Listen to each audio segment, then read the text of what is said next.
Hey guys, welcome to government jobs Gyan YouTube channel. Guys, आज की इस वीडियो में हम बात करेंगे Uttar Pradesh public service commission के recruitment notification online form apply process के बारे में। जी हाँ दोस्तों, Uttar Pradesh public service commission ने यहाँ पर गवर्नमेंट इंटर कॉलेज में लेक्चरर के खाली पदों को भरने के लिए नोटिफिकेशन रिलीज किया हुआ है। कैसे आप इस भर्ती में पार्टिसिपेट करने के लिए अपने फॉर्म अप्लाई कर सकते हो बिना कोई मिस्टेक किए हुए, इसकी पूरी जानकारी हम आपको स्टेप बाय स्टेप रजिस्ट्रेशन से लेकर प्रिंट तक इस वीडियो में देंगे। बस आपको इस वीडियो को स्किप के बिना शुरू से लेकर एंड तक देखना है। उसके बाद वीडियो पसंद आए तो इसे लाइक और शेयर कर दें। चैनल पर नए हो तो इसे सब्सक्राइब कर लें। लास्ट डेट की अपडेट है, केवल 4 दिन शेष रह गए हैं। आप जल्द से जल्द अपने फॉर्म अप्लाई कर लें।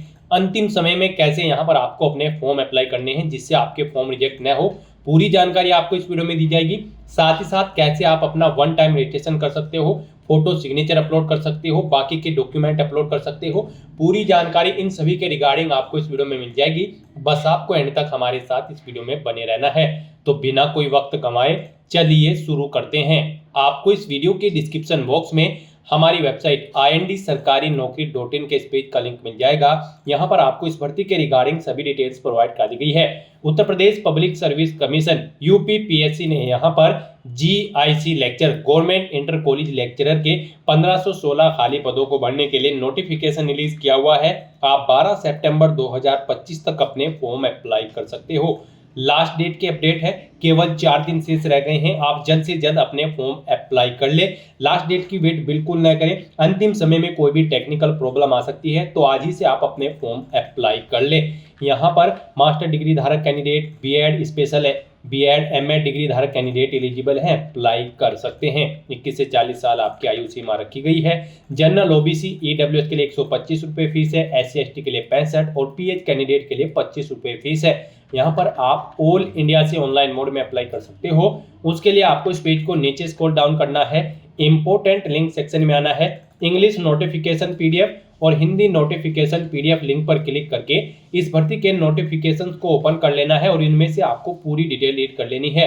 यहाँ पर आपको सभी डिटेल्स प्रोवाइड कर दी गई है, जैसे कि क्या पोस्ट का नाम है, कितनी उसके लिए नंबर ऑफ वैकेंसीज है, कैसे आप अप्लाई कर सकते हो, कब से कब तक अप्लाई कर सकते हो, क्या आपका एलिजिबिलिटी क्राइटेरिया होना चाहिए, पूरी जानकारी आपको इन नोटिफिकेशंस में दे दी गई है। आप सभी डिटेल्स यहाँ से रीड आउट करें, उसके बाद अपने फॉर्म अप्लाई कर ले।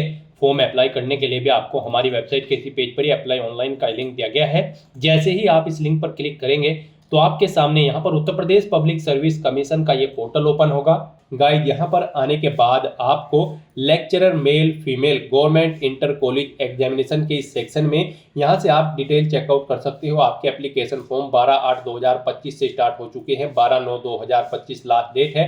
यूजर इंस्ट्रक्शंस अगर आप रीड करना चाहते हैं तो इस टैब पर क्लिक करके यूजर इंस्ट्रक्शंस रीड कर सकते हैं और एडवर्टाइजमेंट यहाँ से भी आप ओपन कर सकते हो। हुई एडवर्टाइजमेंट की इस टैब पर क्लिक करते हुए और फिर आप उनमें से पूरी डिटेल रीड कर सकते हो। तो इस भर्ती पर अप्लाई करने के लिए यहाँ पर आपको अप्लाई की ये टैब दी गई है। आपको यहाँ पर GIC लेक्चरर के इस सेक्शन में अप्लाई की इस टैब पर क्लिक करना है। उसके बाद आपके सामने यहाँ पर कुछ इस तरह से इंटरफेस ओपन होगा। गाइड, यहाँ पर अब आप GIC लेक्चरर की जिस सब्जेक्ट की टीचिंग के लिए फॉर्म अप्लाई करना चाहते हैं उसके लिए आप अप्लाई कर सकते हैं, जैसे कि सोशोलॉजी, जियोग्राफी, इकोनॉमिक्स। यहाँ पर आप जिस भी सब्जेक्ट को पढ़ाना चाहते हैं यहाँ पर सभी सब्जेक्ट की लिस्ट आपको दे दी गई है।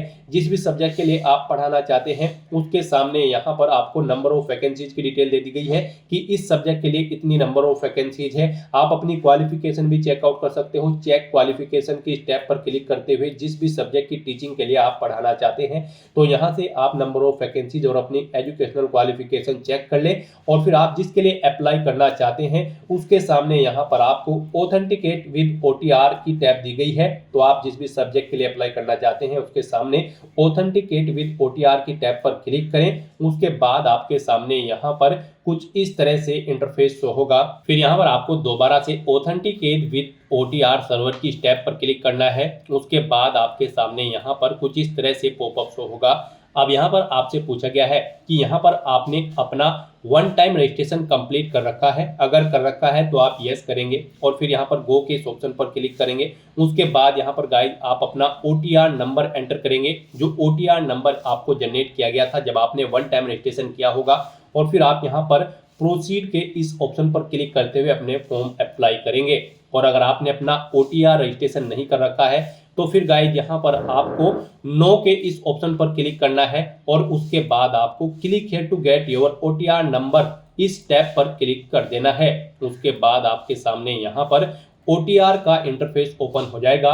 यहाँ पर आपको अपनी बेसिक डिटेल्स प्रोवाइड कराते हुए अपना वन टाइम रजिस्ट्रेशन कंप्लीट करना है। उसके बाद ही आप इस फॉर्म के लिए अप्लाई कर पाओगे। तो यहाँ पर आने के बाद सबसे पहले आपको अपनी ईमेल आईडी एंटर करनी है, फिर आपको अपना मोबाइल नंबर यहाँ पर एंटर करना है। उसके बाद आपको यहाँ पर वेरीफाई ईमेल एंड मोबाइल इस ऑप्शन पर क्लिक करना है। फिर आपके सामने यहाँ पर कुछ इस तरह से पॉपअप शो होगा। अब यहाँ पर आपको गेट OTP ऑन ईमेल और गेट OTP ऑन मोबाइल इन ऑप्शन पर क्लिक कर देना है।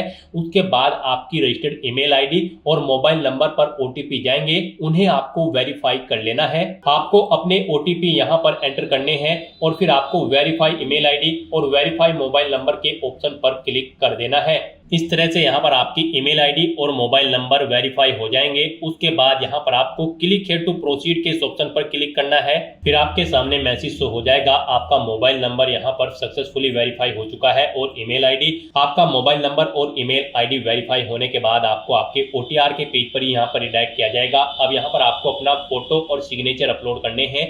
फोटो की विड्थ आपकी 5 सेंटीमीटर होनी चाहिए, हाइट 6 सेंटीमीटर और सिग्नेचर की यहाँ पर जो विड्थ होगी वो 6 सेंटीमीटर होनी चाहिए और हाइट 3 सेंटीमीटर होनी चाहिए। तो यहाँ पर आपको सिलेक्ट कलर फोटो इस ऑप्शन पर क्लिक करना है, अपना फोटो सेलेक्ट करना है और उसे यहाँ पर अपलोड कर देना है। ऐसे ही यहाँ पर आपको अपने सिग्नेचर के लिए सिलेक्ट लेटेस्ट सिग्नेचर आपको इस ऑप्शन पर क्लिक करना है और अपने सिग्नेचर को यहाँ पर आपको अपलोड कर देना है। सिग्नेचर यहाँ पर आपके ब्लैक बोल्ड पेन से होने चाहिए। अपना फोटो और सिग्नेचर अपलोड करने के बाद फिर यहाँ पर आपको अपने आधार के 6 डिजिट लास्ट के 6 डिजिट यहाँ पर एंटर करने हैं। उसके बाद आपको अपना फर्स्ट नेम यहाँ पर एंटर करना है, मिडिल नेम है तो वो एंटर कर दे, लास्ट नेम है तो वो एंटर कर दे, नहीं है तो आप इन कॉलम्स को खाली भी छोड़ सकते हैं, ये यहाँ पर मैंडेटरी नहीं है। उसके बाद गाइड यहाँ पर आपको अपना जेंडर सेलेक्ट कर लेना है, फिर आपको अपनी डेट ऑफ बर्थ सेलेक्ट करनी है, फिर यहाँ पर आपको स्टेट ऑफ डोमिसाइल यानी कि आपको अपना स्टेट सेलेक्ट करना है, जिस स्टेट से आप बिलोंग करते हैं। उसके बाद यहाँ पर आपको अपना होम डिस्ट्रिक्ट सेलेक्ट कर लेना है, फिर यहाँ पर आपको अपनी कैटेगरी सेलेक्ट करनी है, जिस कैटेगरी से आप बिलोंग करते हैं। उसके बाद यहाँ पर आपको अपने फादर का फर्स्ट नेम आपको एंटर करना है, उसके बाद उनका मिडिल नेम आपको एंटर करना है अगर मिडिल नेम है, फिर आपको उनका लास्ट नेम यहाँ पर एंटर करना है अगर लास्ट नेम है, नहीं है तो आप इन कॉलम्स को खाली छोड़ सकते हैं, ये मैंडेटरी नहीं है। उसके बाद यहाँ पर आपको अपनी मदर का नाम एंटर करना है, ऐसे ही उनका मिडिल नेम और लास्ट नेम एंटर करना है, नहीं है तो आप इन कॉलम्स को खाली छोड़ दें मिडिल नेम और लास्ट नेम के। उसके बाद यहाँ पर आपको अपनी हाई स्कूल क्वालिफिकेशन की डिटेल देनी है, यहाँ पर आपको बोर्ड का नाम सेलेक्ट करना है, जिस बोर्ड से आपने अपनी 10वीं क्लास पास आउट की है, फिर आपको पासिंग ईयर सेलेक्ट करना है, अपना 10वीं का आपको रोल नंबर यहाँ पर एंटर करना है, फिर आपको ये कैप्चा कोड इस बॉक्स में एंटर करना है और उसके बाद गाइड यहाँ पर आपको रजिस्टर की इस टैब पर क्लिक कर देना है। इस तरह से यहाँ पर आपकी OTR प्रोसेस की ये सभी डिटेल्स सक्सेसफुली सबमिट हो चुकी है। अब आपको गाइड यहाँ पर क्लिक हियर टू लॉगिन के इस ऑप्शन पर क्लिक करना है। नेक्स्ट आपके सामने यहाँ पर लॉगिन का इंटरफेस ओपन होगा। अब गाइस यहाँ पर आपको लॉगिन करना है, उसके लिए यहाँ पर आपको 2 ऑप्शन दिए गए हैं, आप बाय मोबाइल नंबर या फिर बाय ईमेल आईडी अपनी चॉइस के अकॉर्डिंग किसी भी ऑप्शन का यूज करते हुए लॉगिन कर सकते हो। अगर आप यहाँ पर by email ID option select करते हो तो फिर यहाँ पर आपको सबसे पहले अपनी ईमेल आईडी एंटर करनी है, उसके बाद यहाँ पर आपको गेट OTP के इस ऑप्शन पर क्लिक करना है, फिर यहाँ पर आपकी ईमेल आईडी पर एक OTP आएगा, वो OTP आपको यहाँ पर एंटर करना है, ये वेरिफिकेशन कोड आपको इस बॉक्स में एंटर करना है और फिर गाइस यहाँ पर आपको लॉगिन की इस टैब पर क्लिक करके लॉगिन कर लेना है।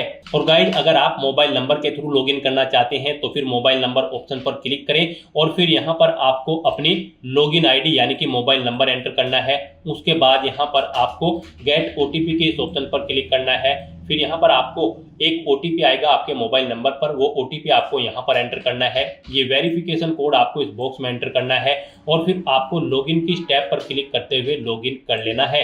नेक्स्ट आपके सामने कुछ इस तरह से इंटरफेस ओपन होगा। अब यहाँ पर आपको अपना पासवर्ड क्रिएट करना है, यहाँ पर आप अपना पासवर्ड क्रिएट करें। इसके लिए आपको गाइडलाइन दी गई है, आपका पासवर्ड 8 से 15 कैरेक्टर के बीच में होना चाहिए और यहाँ पर ये अल्फा न्यूमेरिक फॉर्मेट में होना चाहिए। मींस आपके पासवर्ड में कम से कम एक अपर केस कैरेक्टर, एक लोअर केस कैरेक्टर, एक इंटीजर नंबर, एक स्पेशल कैरेक्टर जैसे कि @ हैश या फिर डॉलर होना चाहिए। इस फॉर्मेट में आपको अपना पासवर्ड रेडी करना है। तो इस तरह से आपको अपना पासवर्ड इस फॉर्मेट में यहाँ पर एंटर करना है।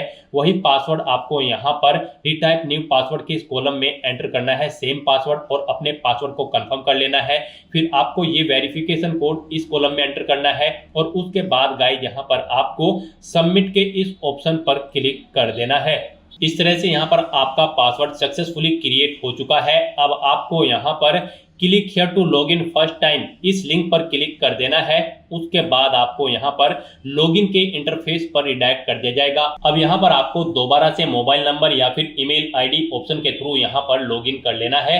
यहाँ पर मोबाइल नंबर के थ्रू अगर आप लॉगिन करने जा रहे हो तो आपको अपना मोबाइल नंबर एंटर करना है, गेट ओटीपी के ऑप्शन पर क्लिक करना है, फिर आपके मोबाइल नंबर पर ओटीपी आएगा, वो ओटीपी आपको यहाँ पर एंटर करना है और ये वेरिफिकेशन कोड आपको इस बॉक्स में एंटर करते हुए लॉगिन की टैब पर क्लिक करना है और अपने डैशबोर्ड में लॉगिन कर लेना है। और गाइस अगर आप यहाँ पर ईमेल आईडी के थ्रू लॉगिन करते हो तो फिर यहाँ पर आपको अपनी ईमेल आईडी एंटर करनी है। उसके बाद यहाँ पर आपको गेट ओटीपी ऑप्शन पर क्लिक करना है। एक ओटीपी आपके रजिस्टर्ड ईमेल आईडी पर आएगा, वो ओटीपी आपको यहाँ पर एंटर करना है, ये वेरिफिकेशन कोड इस बॉक्स में एंटर करना है और फिर आपको लॉगिन की स्टेप पर क्लिक करते हुए लॉगिन कर लेना है। गाइस यहाँ पर लॉगिन करते हुए आपके सामने इस बार एक और नया ऑप्शन आया होगा, ओटीआर नंबर, लेकिन इसके थ्रू यहाँ पर अभी आप लॉगिन नहीं कर सकते हो। आपको ओटीआर नंबर अभी जनरेट नहीं हुआ है। अपना ओटीआर सक्सेसफुली कंप्लीट करने के बाद जब आपको एक ओटीआर नंबर मिल जाएगा उसका यूज करते हुए फिर आप इस नंबर का यूज करते हुए लॉगिन कर सकते हो। तो फिलहाल तो यहाँ पर आपको मोबाइल नंबर या फिर ईमेल आईडी के थ्रू लॉगिन कर लेना है।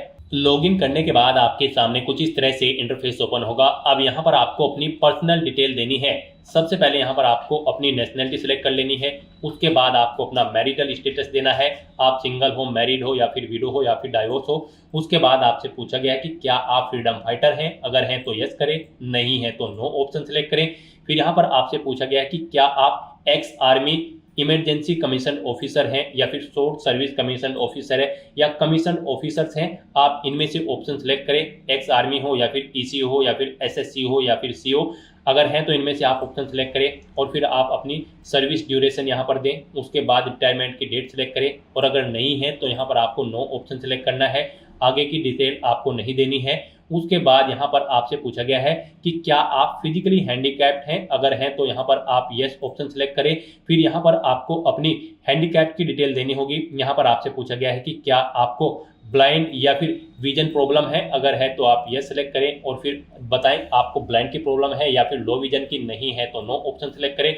उसके बाद आपसे पूछा गया कि क्या आपको डीफ या फिर हियरिंग प्रॉब्लम है, अगर है तो यस करें और फिर उसकी डिटेल दें। फिर आपसे पूछा गया है कि क्या आपको न्यूरोलॉजिकल प्रॉब्लम है, अगर है तो यस ऑप्शन सेलेक्ट करें और फिर उसकी डिटेल दें, नहीं है तो नो ऑप्शन सेलेक्ट करें। उसके बाद आपसे पूछा गया कि क्या आपको मल्टीपल डिसेबिलिटीज हैं, अगर हैं तो यस करें और फिर उसकी डिटेल दें, नहीं है तो नो ऑप्शन सेलेक्ट करें। फिर यहाँ पर आपसे पूछा गया कि क्या आपको फिजिकली प्रॉब्लम है, लोकोमोटर डिसेबिलिटी, सर्बल पैलेसी है, अगर है तो यहाँ पर आप यस ऑप्शन सेलेक्ट करें और फिर यहाँ पर आप अपनी पीएच कैटेगरी, लोकोमोटर या फिर सर्बल पैलेसी की कैटेगरी या फिर सब कैटेगरी सिलेक्ट कर लें। कौन सी यहाँ पर आपको लोकोमोटर या फिर सर्बल पैलेसी है, आप अपने अकॉर्डिंग ऑप्शन सेलेक्ट करें। और गाइस अगर आपको ये प्रॉब्लम नहीं है, आप फिजिकली प्रॉब्लम आपको नहीं है, तो यहाँ पर आपको नो ऑप्शन सेलेक्ट करना है। फिर ये आगे की डिटेल्स आपके सामने डिसेबल्ड कर दी जाएगी। उसके बाद यहाँ पर आपको इस पेज को नीचे स्क्रॉल डाउन करना है। फिर यहाँ पर आपसे पूछा गया है कि क्या आप स्किल्ड प्लेयर हैं, अगर हैं तो यहाँ पर आप यस ऑप्शन सेलेक्ट करें और फिर यहाँ पर लेवल ऑफ प्लेयर आप यहाँ पर सिलेक्ट करें। यानी कि यहाँ पर आपसे पूछा गया कि क्या आप स्पोर्ट पर्सन हैं, अगर हैं तो आप यस करेंगे और फिर यहाँ पर आप बताएं किस लेवल के आप प्लेयर हैं, इंटरनेशनल लेवल, नेशनल लेवल या फिर स्टेट लेवल, आप अपने अकॉर्डिंग ऑप्शन सेलेक्ट करें। फिर यहाँ पर आपसे पूछा गया कि क्या आपके पास एनसीसी है, अगर है तो यस करें और फिर यहाँ पर आप एनसीसी का सर्टिफिकेट लेवल बताएं कौन सा है आपके पास, ए, बी या फिर सी, और अगर नहीं है आपके पास एनसीसी तो फिर यहाँ पर आपको नो ऑप्शन सेलेक्ट कर लेना है। फिर आपसे पूछा गया कि क्या आप गवर्नमेंट एम्प्लॉय हैं, फिर आप करंट वर्किंग ऑप्शन सेलेक्ट करेंगे और उसके बाद यहाँ पर आपको बताना होगा कि आप स्टेट गवर्नमेंट के एम्प्लॉय हैं उत्तर प्रदेश के या फिर अदर स्टेट या फिर सेंट्रल गवर्नमेंट के एम्प्लॉय हैं। यहाँ पर आप अपने अकॉर्डिंग ऑप्शन सेलेक्ट करेंगे और अगर आप गवर्नमेंट सर्विस नहीं करते हैं, गवर्नमेंट एम्प्लॉय नहीं है, तो यहाँ पर आपको नो ऑप्शन सेलेक्ट करना होगा। ये डिटेल आपको डिसेबल कर दी जाएगी, नहीं प्रोवाइड करानी है। फिर यहाँ पर आपसे पूछा गया है कि क्या आपको कभी उत्तर प्रदेश पब्लिक सर्विस कमीशन ने किसी परीक्षा में बैठने बैठने से रोका है? अगर रोका है तो आप यस ऑप्शन सेलेक्ट करें और फिर यहाँ पर आपको बताना है कब तक आपको परीक्षा में बैठने के लिए रोका गया है। आपको ईयर सेलेक्ट करना है, मंथ और डे सेलेक्ट कर लेना है और अगर नहीं रोका है तो यहाँ पर आपको नो ऑप्शन सेलेक्ट करना है। ये डिटेल आपको डिसेबल कर दी जाएगी, ये आपको प्रोवाइड नहीं करानी है। और इस तरह से अपनी ये सभी डिटेल्स फिल करने के बाद अब गाइज आपको सेव एंड नेक्स्ट के इस ऑप्शन पर क्लिक कर देना है। नेक्स्ट यहाँ पर आपको अपनी कम्युनिकेशन डिटेल प्रोवाइड करनी है। यहाँ पर आप अगर अपना अल्टरनेट मोबाइल नंबर एंटर करना चाहते हैं तो वो एंटर कर सकते हैं, नहीं करना चाहते हैं तो इस कॉलम को खाली छोड़ दें। अल्टरनेट ईमेल आईडी एंटर करना चाहते हैं तो वो आप यहाँ पर सेकंड अपनी ईमेल आईडी एंटर कर दें, नहीं करना चाहते हैं तो आप इस सेक्शन को खाली छोड़ दें। उसके बाद यहाँ पर आपको अपनी परमानेंट एड्रेस की डिटेल प्रोवाइड करनी है। यहाँ पर आप अपना एड्रेस एंटर करें, उसके बाद आप अपना स्टेट सेलेक्ट करें, फिर यहाँ पर आप डिस्ट्रिक्ट सेलेक्ट करें, अपना तहसील सेलेक्ट करें, उसके बाद बताएं आप रूरल एरिया से बिलोंग करते हैं या फिर अर्बन, आप अपने अकॉर्डिंग ऑप्शन सेलेक्ट करें। अगर आप अर्बन क्षेत्र से बिलोंग करते हैं तो फिर यहाँ पर आपको अपनी नगर पंचायत या फिर पालिका का नाम एंटर करना है। उसके बाद आपको अपना वार्ड नेम यहाँ पर देना है, फिर मोहल्ले का नाम आपको यहाँ पर देना है। और अगर आप रूरल क्षेत्र से आते हैं तो फिर यहाँ पर आपको अपने ब्लॉक का नाम सेलेक्ट करना है। उसके बाद आपको अपने न्याय या फिर ग्राम पंचायत का नाम यहाँ पर एंटर करना है, अपने विलेज का नाम यहाँ पर आपको सिलेक्ट कर लेना है। और उसके बाद गाइस यहाँ पर आपको अपना पुलिस स्टेशन यहाँ पर सिलेक्ट कर लेना है, फिर आपको अपना हाउस नंबर एंटर करना है, स्ट्रीट नंबर यहाँ पर आपको एंटर करना है या फिर पोस्ट ऑफिस। उसके बाद यहाँ पर आपको अपना पिन कोड एंटर कर देना है, फिर यहाँ पर आपको अपना कोरोस्पोंडेंस एड्रेस एंटर करना है। और अगर आपका कोरोस्पोंडेंस एड्रेस आपके परमानेंट एड्रेस के अकॉर्डिंग सेम है तो बस आप इस चेकबॉक्स को ओके कर दें, सेम एज परमानेंट एड्रेस। यहाँ पर ऑटोमेटिकली आपका कोरोस्पोंडेंस एड्रेस आपके परमानेंट एड्रेस के अकॉर्डिंग फिल हो जाएगा। और उसके बाद गाइस यहाँ पर आपको सबमिट डिटेल्स के इस ऑप्शन पर क्लिक कर देना है। नेक्स्ट आपके सामने कुछ इस तरह से इंटरफेस ओपन होगा। अब गाइस यहाँ पर आपको फोटो एंड सिग्नेचर की स्टेप पर क्लिक कर देना है। उसके बाद यहाँ पर आपके सामने कुछ इस तरह से इंटरफेस ओपन होगा। यहाँ पर आपने जो स्टार्टिंग में अपना फोटो और सिग्नेचर अपलोड किए थे वो यहाँ पर आपको शो कर दिए गए हैं। यहाँ पर आपको आपके फोटो और सिग्नेचर के लिए गाइडलाइन दी गई है। यहाँ पर आपके सिग्नेचर कुछ इस फॉर्मेट में होने चाहिए, यानी कि आपके सिग्नेचर में आपको पहले इंग्लिश में सिग्नेचर करने हैं, उसके बाद आपको हिंदी में अपना कंप्लीट नाम यहाँ पर मेंशन करना है और फिर उन्हें यहाँ पर आपको अपलोड कर देना है। इनके लिए यहाँ पर आपको गाइडलाइन भी दी गई है।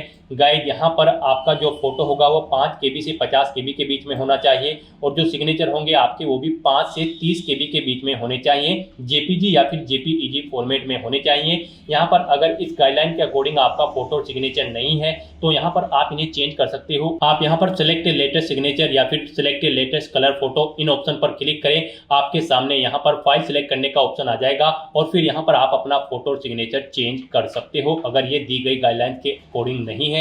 और गाइस यहाँ पर अगर आपका फोटो और सिग्नेचर बिल्कुल करेक्ट फॉर्म में है तो बस यहाँ पर अब आपको लास्ट के ऑप्शन पर लॉक एंड फाइनल सबमिट, आपको इस ऑप्शन पर क्लिक कर देना है। उसके बाद आपको आपके OTR फॉर्म का पूरा प्रीव्यू यहाँ पर शो कर दिया गया है। आपको सभी डिटेल्स केयरफुली चेकआउट करनी है और यहाँ पर आप click here to print your OTR detail, इस ऑप्शन पर क्लिक करके आप अपने OTR की सभी डिटेल्स का एक प्रिंट आउट ले सकते हो फ्यूचर यूज के लिए। तो यहाँ पर आपको अपनी सभी डिटेल्स केयरफुली चेकआउट कर लेनी है। पेज को नीचे स्क्रॉल डाउन करना है, डिक्लेरेशन सेक्शन में आना है, इन चेकबॉक्सेस को ओके करना है और उसके बाद गाइस यहाँ पर आपको लॉक एंड फाइनल सबमिट के इस ऑप्शन पर क्लिक कर देना है। याद रहे अगर आप इस ऑप्शन पर क्लिक कर देते हैं तो इसके बाद आप अपनी प्रोफाइल में कोई भी एडिट नहीं कर पाएंगे। तो आपको केयरफुली अपनी सभी डिटेल्स चेकआउट कर लेनी है और उसके बाद ही आपको लॉक एंड फाइनल सबमिट के ऑप्शन पर क्लिक करना है। इस तरह से अपनी सभी डिटेल्स यहाँ पर सबमिट करने के बाद आपको इस पेज को ऊपर स्क्रॉल करते हुए टॉप पर यहाँ पर आपको ये बॉक्स मिल जाएगा, गेट OTR नंबर इमीडिएटली, आपको इस ऑप्शन पर क्लिक कर देना है। गेट OTR नंबर पर क्लिक करते ही आपके सामने ये पॉपअप यहाँ पर शो होगा। अब यहाँ पर आप चेकआउट कर सकते हो आपने जो जो भी एक्शंस पीछे किए हैं, जैसे अपनी ईमेल आईडी, मोबाइल नंबर या फिर पर्सनल डिटेल या फोटो या फिर सिग्नेचर, यहाँ पर इनके सामने आपको ग्रीन कलर में यस के ऑप्शन मिल जाएंगे, यानी कि आपने सभी स्टेप्स यहाँ पर केयरफुली कंप्लीट कर लिए हैं। और यहाँ पर बस अब आपको guide click to generate OTR number, इस ऑप्शन पर क्लिक कर देना है। उसके बाद आपको यहाँ पर आपका OTR नंबर प्रोवाइड करा दिया गया है। ये OTR नंबर आपके रजिस्टर्ड मोबाइल नंबर और ईमेल आईडी पर भी सबमिट कर दिया गया है।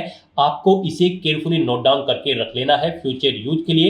इसी के थ्रू ही आप आगे उत्तर प्रदेश पब्लिक सर्विस कमीशन की जितनी भी भर्तियां होंगी उनके लिए अप्लाई कर पाओगे। बिना इसके आप UPPSC यानी कि उत्तर प्रदेश पब्लिक सर्विस कमीशन की किसी भी भर्ती के लिए अप्लाई करने के लिए एलिजिबल नहीं होंगे। तो यहाँ पर अब आपको क्लोज के इस बटन पर क्लिक कर देना है। गाइस, यहाँ पर आपका उत्तर Pradesh public service commission UPPSC का one time registration successfully complete हो चुका है। फिर आपको lock and final submit option पर क्लिक कर देना है। उसके बाद आपको आपके डैशबोर्ड में डायरेक्ट कर दिया जाएगा। अब यहाँ पर आने के बाद गाइस आपको या फिर वहां से भी आप चेक OTR स्टेटस के ऑप्शन पर क्लिक कर सकते हैं। तो यहाँ पर अब आपको चेक OTR स्टेटस के इस ऑप्शन पर क्लिक करना है और यहाँ पर आप चेकआउट कर सकते हो। आपको एक OTR नंबर सक्सेसफुली यहाँ पर जनरेट कर दिया गया है। आपको इसे केयरफुली नोट डाउन करके रख लेना है फ्यूचर यूज के लिए। OTR स्टेटस में भी आप चेकआउट कर सकते हैं। यहाँ पर आपको जनरेटेड ऑप्शन शो कर दिया गया है। तो यहाँ पर आपका उत्तर प्रदेश पब्लिक सर्विस कमीशन की ऑफिशियल वेबसाइट पर one time registration successfully complete हो चुका है। स्टेप बाय स्टेप आप ऐसे अपना उत्तर प्रदेश पब्लिक सर्विस कमीशन की ऑफिशियल वेबसाइट पर वन टाइम रजिस्ट्रेशन कंप्लीट कर सकते हो। अपना वन टाइम रजिस्ट्रेशन कंप्लीट करने के बाद आपको दोबारा से हमारी वेबसाइट के इसी पेज पर ही आना है और यहाँ पर अब आपको दोबारा से अप्लाई ऑनलाइन की इस लिंक पर क्लिक करना है। उसके बाद आपके सामने यही इंटरफेस ओपन होगा। अब गाइस, यहाँ पर आपको अप्लाई की स्टेप पर क्लिक करना है लेक्चरर के इस सेक्शन में। उसके बाद आपके सामने यहाँ पर यही इंटरफेस ओपन होगा जो पहले भी आपको शो हुआ था। अब यहाँ पर आप जिस भी पोस्ट के लिए अप्लाई करना चाहते हैं तो उसकी क्वालिफिकेशन आप पहले चेकआउट कर ले। जैसे कि अगर आप इंग्लिश लेक्चरर के लिए अप्लाई करना चाहते हैं तो यहाँ पर आप चेक क्वालिफिकेशन के इस ऑप्शन पर क्लिक करें। यहाँ पर लेक्चरर की इस पोस्ट पर अप्लाई करने के लिए आपके पास पोस्ट ग्रेजुएट डिग्री होनी चाहिए रिलेटेड सब्जेक्ट के अंतर्गत किसी वेल रिकॉग्नाइज्ड यूनिवर्सिटी से। साथ ही साथ आपका BEd भी पास आउट होना जरूरी है रिलेटेड सब्जेक्ट के अंतर्गत। तो यहाँ से आप अपनी एजुकेशनल क्वालिफिकेशन की चेकआउट कर सकते हो। जिस भी पोस्ट के लिए आप अप्लाई कर रहे हैं लेक्चरर की जिस भी सब्जेक्ट के लिए, तो यहाँ पर आप उसकी क्वालिफिकेशन चेकआउट करें और फिर आप यहाँ पर अब दोबारा से ऑथेंटिकेट विद OTR की स्टेप पर क्लिक करें जिस भी सब्जेक्ट के लेक्चर के लिए आप अप्लाई करना चाहते हैं। उसके बाद आपके सामने कुछ इस तरह से इंटरफेस शो होगा। अब आपको दोबारा से ऑथेंटिकेट विद OTR सर्वर की स्टेप पर क्लिक करना है। फिर आपके सामने यही पॉपअप शो होगा। यहाँ पर अब आपको पूछा गया है कि क्या आपने अपना OTR रजिस्ट्रेशन कंप्लीट कर लिया है। तो यहाँ पर आपको यस ऑप्शन सेलेक्ट करना है, गो के ऑप्शन पर क्लिक करना है और फिर आपको जो OTR नंबर यहाँ पर अलॉट हुआ है वो आपको यहाँ पर एंटर करना है और उसके बाद प्रोसीड की स्टेप पर क्लिक कर देना है। फिर यहाँ पर आपके वन टाइम रजिस्ट्रेशन से आपकी डिटेल फेच कर ली गई है। अब यहाँ पर आपको guide click here to authenticate के इस ऑप्शन पर क्लिक करना है। फिर आपके सामने कुछ इस तरह से पॉपअप शो होगा। अब यहाँ पर आपको अपने डैशबोर्ड में लॉगिन करने के लिए दो ऑप्शन दिए गए हैं। यहाँ पर आपको अपना पासवर्ड एंटर करके लॉगिन कर लेना है या फिर आप थ्रू OTP का ऑप्शन सेलेक्ट करें। फिर आपके रजिस्टर्ड मोबाइल नंबर पर एक OTP आएगा, वो OTP यहाँ पर आप एंटर करते हुए प्रोसीड के ऑप्शन पर क्लिक करते हुए अपने डैशबोर्ड में लॉगिन कर ले। नेक्स्ट आपके सामने कुछ इस तरह से इंटरफेस ओपन होगा। यहाँ पर आपका ऑथेंटिकेशन सक्सेसफुली कंप्लीट हो चुका है। अब कुछ डिटेल यहाँ पर आपकी OTR से फैच कर ली गई है और यहाँ पर आपको पोस्ट की डिटेल प्रोवाइड करा दी है जिस पोस्ट के लिए आप अप्लाई करने जा रहे हो। अब यहाँ पर गाइज आपको प्रोसीड के इस ऑप्शन पर क्लिक करना है। अब यहाँ पर आपका फॉर्म स्टार्ट हो चुका है। आपकी डिटेल्स यहाँ पर आपकी OTR से फैच कर ली गई है। आपको सभी डिटेल्स चेकआउट करनी है, पेज को नीचे स्क्रॉल डाउन करना है और यहाँ पर आप जिस भी पोस्ट के लिए अप्लाई कर रहे हैं उसकी क्वालिफिकेशन आपको शो कर दी गई है और पूछा गया है कि क्या आपके पास एक क्वालिफिकेशन है। तो यहाँ पर आपको यस ऑप्शन सेलेक्ट करना होगा। यहाँ पर हम आपको लेक्चरर इंग्लिश की पोस्ट के लिए अप्लाई करके दिखा रहे हैं। तो इस पोस्ट पर अप्लाई करने के लिए आपके पास पोस्ट ग्रेजुएट डिग्री होनी चाहिए इंग्लिश के अंतर्गत और आपका BEd भी पास आउट होना जरूरी है इंग्लिश सब्जेक्ट के अंतर्गत ही। यहाँ पर रिकॉग्नाइज NCTE से होनी चाहिए आपकी BEd। तो यहाँ पर आप जिस भी पोस्ट के लिए अप्लाई करेंगे आपके पास उस सब्जेक्ट में पोस्ट ग्रेजुएट डिग्री होनी जरूरी है और आपका BEd पास आउट होना जरूरी है। साथ ही साथ यहाँ पर आपको हिंदी या फिर इंग्लिश की रीडिंग और राइटिंग की नॉलेज होनी रिक्वायर्ड है। तो यहाँ पर आपको यस ऑप्शन सेलेक्ट करना है। उसके बाद आपको ये कैप्चा कोड यहाँ पर एंटर करना है और फिर गाइड आपको proceed for entering other details के इस ऑप्शन पर क्लिक कर देना है। फिर आपको यहाँ पर ये इंस्ट्रक्शंस प्रोवाइड कराए गए हैं, आपको इन्हें रीड करना है, इसे नीचे स्क्रॉल डाउन करना है और उसके बाद kindly proceed further for candidate dashboard login के इस ऑप्शन पर क्लिक कर देना है। नेक्स्ट आपके सामने आपका डैशबोर्ड ओपन हो जाएगा। अब गाइस यहाँ पर आपको आपके डैशबोर्ड में लेक्चरर का ये सेक्शन मिलेगा। आपको इसमें एक टैब शो हो रही होगी ब्लिंक करती हुई, submit details fill part second. यहाँ पर आपका पार्ट फर्स्ट कंप्लीट हो चुका है इस भर्ती पर अप्लाई करने के लिए। अब यहाँ पर आपको अपने एप्लीकेशन फॉर्म का पार्ट सेकंड कंप्लीट करना है। उसके लिए आपको यहाँ पर submit details fill part second की इस ब्लिंकिंग टैब पर क्लिक करना है। नेक्स्ट आपके सामने कुछ इस तरह से इंटरफेस शो होगा। अब यहाँ पर आपके एप्लीकेशन फॉर्म का पार्ट सेकंड स्टार्ट हो चुका है। यहाँ पर भी आपकी सभी डिटेल्स आपको ऑटोमेटिकली फिर मिल जाएगी, जो कि आपके OTR से फैच कर ली गई है। अब आपको इस पेज को नीचे स्क्रॉल डाउन करते हुए प्रिफरेंशियल क्वालिफिकेशन डिटेल के सेक्शन में आना है और यहाँ पर आपको अपनी डिटेल प्रोवाइड करनी है। यहाँ पर आपसे पूछा गया है कि क्या आपने टेरिटोरियल आर्मी में मिनिमम 2 साल की सेवा की है। अगर की है तो आप यस करेंगे, नहीं की है तो आप नो ऑप्शन सेलेक्ट करेंगे। क्या आपके पास यहाँ पर NCC का B सर्टिफिकेट है, अगर है तो आप यस करें, नहीं है तो आप नो ऑप्शन सेलेक्ट करें। यहाँ पर अगर आपने सेवा की होगी और आपके पास B सर्टिफिकेट होगा, इनमें से कोई भी चीज़ आपके पास होगी तो फिर यहाँ पर आपको प्रेफरेंस दिया जाएगा इस भर्ती प्रोसेस के दौरान। नहीं है तो कोई प्रॉब्लम नहीं, यहाँ पर आप नो ऑप्शन सेलेक्ट कर लें। इस पेज को नीचे स्क्रॉल डाउन करें, फिर यहाँ पर आपको डिक्लेरेशन सेगमेंट में आकर इन डिटेल्स को रीड आउट करना है और आपसे पूछा गया कि क्या यहाँ पर आप डिक्लेयर करना चाहते हैं। आपने सभी डिटेल्स यहाँ पर चेकआउट कर ली है तो यहाँ पर आप यस ऑप्शन सेलेक्ट करें। उसके बाद गाइस आपको ये कैप्चा कोड इस बॉक्स में एंटर करना है और उसके बाद आपको यहाँ पर प्रीव्यू फॉर्म के इस ऑप्शन पर क्लिक करते हुए अपने एप्लीकेशन फॉर्म का प्रीव्यू चेकआउट कर लेना है। फिर यहाँ पर अगर आप अपने एप्लीकेशन फॉर्म को एडिट करना चाहते हैं तो आपको एडिट के इस ऑप्शन पर क्लिक करके एडिट कर लेना है और अगर सभी चीजें ओके हैं तो यहाँ पर अब आपको सबमिट एप्लीकेशन फॉर्म के इस ऑप्शन पर क्लिक कर देना है। इस तरह से यहाँ पर आपका एप्लीकेशन फॉर्म सक्सेसफुली सेव हो चुका है, लेकिन कंसीडर इसे फीस पेमेंट के बाद ही किया जाएगा। तो यहाँ पर अब आपको अपना लास्ट स्टेप कंप्लीट करना है, आपको अपना फीस पेमेंट करना है। उसके लिए यहाँ पर आपको यस के इस ऑप्शन पर क्लिक करना है। नेक्स्ट आपके सामने कुछ इस तरह से इंटरफेस ओपन होगा। अब यहाँ पर आप अपनी चॉइस के अकॉर्डिंग जिस भी मेथड के थ्रू फीस पेमेंट करना चाहते हैं फीस पेमेंट कर सकते हैं। यहाँ पर आप SBI net banking, other bank net banking, cards के थ्रू पेमेंट कर सकते हो। SBI bank debit card, other bank debit card या फिर क्रेडिट कार्ड के थ्रू भी आप पेमेंट कर सकते हो, या फिर यहाँ पर आप UPI के माध्यम से भी अपना फीस पेमेंट कर सकते हो। यहाँ पर आपके लिए सबसे इजी और बेस्ट ऑप्शन UPI का रहेगा। आप UPI के इस ऑप्शन पर क्लिक करें। नेक्स्ट आपके सामने कुछ इस तरह से इंटरफेस शो होगा। UPI के थ्रू भी फीस पेमेंट करने के लिए आपके पास 2 ऑप्शन है। आप यहाँ पर UPI ID के थ्रू अपना फीस पेमेंट कर सकते हैं या फिर आप QR कोड के थ्रू अपना फीस पेमेंट कर सकते हैं। आप इनमें से किसी भी ऑप्शन को सिलेक्ट करें और अपना फीस पेमेंट करें। अगर आप UPI ID ऑप्शन सिलेक्ट करते हैं तो फिर यहाँ पर आपको अपनी UPI ID एंटर करनी है और अमाउंट एंटर करना है। जितना फीस अमाउंट यहाँ पर आपको पे करना है वो अमाउंट यहाँ पर आप एंटर करें और कंफर्म के इस ऑप्शन पर क्लिक करते हुए अपना फीस पेमेंट कर दें। यहाँ पर जनरल OBC EWS कैंडिडेट को 125 रुपये फीस जमा करानी है, SC ST कैंडिडेट को 65 रुपये और PH कैंडिडेट को मात्र 25 रुपये फीस के रूप में जमा कराने हैं। और गाइस यहाँ पर अगर आप QR कोड का ऑप्शन सिलेक्ट करते हैं तो फिर आपके सामने ये QR कोड शो होगा। आप इसे अपने UPI से स्कैन करें और अपना फीस पेमेंट कर दें। सक्सेसफुली फीस पेमेंट करने के बाद यहाँ पर आपके एप्लीकेशन फॉर्म की सभी टास्क कंप्लीट हो जाएगी। आपका एप्लीकेशन फॉर्म भी सबमिट हो जाएगा। उसके बाद आपको अपने एप्लीकेशन फॉर्म का एक हार्ड कॉपी प्रिंट आउट ले लेना है फ्यूचर यूज के लिए, फ्यूचर रेफरेंस के लिए, और आप अपने डैशबोर्ड में जाकर चेकआउट कर सकते हो कि आपका फॉर्म सक्सेसफुली सबमिट हो चुका है या फिर नहीं। आप उसका स्टेटस चेकआउट कर सकते हैं। तो दोस्तों ऐसे आप Uttar Pradesh public service commission government inter college lecturer के खाली पदों को भरने के लिए अपने फॉर्म अप्लाई कर सकते हो बिना कोई मिस्टेक किए हुए। आज की इस वीडियो में बस इतना ही। आई होप ये वीडियो आपको पसंद आई होगी। अगर पसंद आई हो तो इसे लाइक और शेयर करें। चैनल पर नए हो तो इसे सब्सक्राइब कर ले। Thanks for watching.